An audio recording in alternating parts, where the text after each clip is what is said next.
So ayun guys, at dahil tapos na nga yung aking trabaho, ako uuwi na.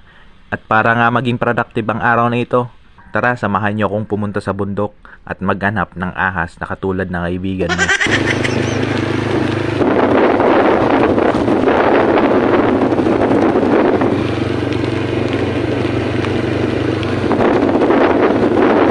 So ayun nga guys, nandito na tayo. Kaso nga lang yung problema, hindi pala tayo makakatawid.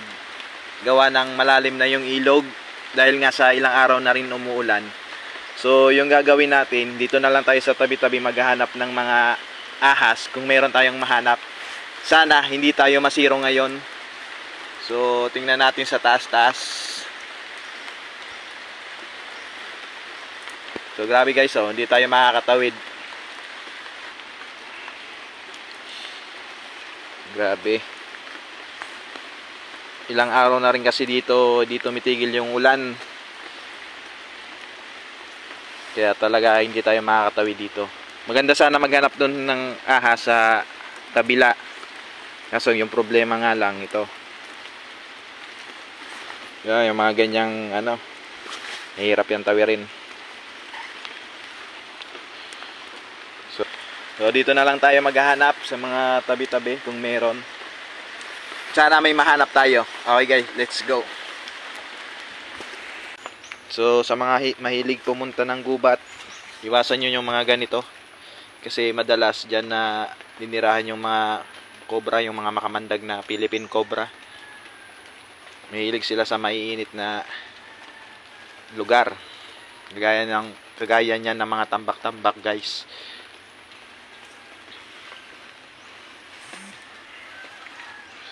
So dito tayo sa may mga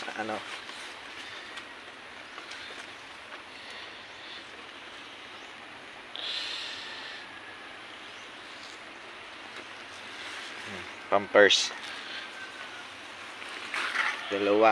Tatlong pampers. Ang aking nating nakita guys. Hindi ahas. 2,000 years later. So ayun guys, matapos ang mahigit isang oras na paghahanap, meron tayong nakitang isang pit viper. So nandun siya banda. So tara puntahan natin.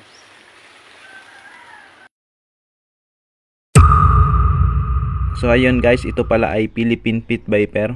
Ang Philippine pit viper ay isang uri ng ahas na mayroong kamandag.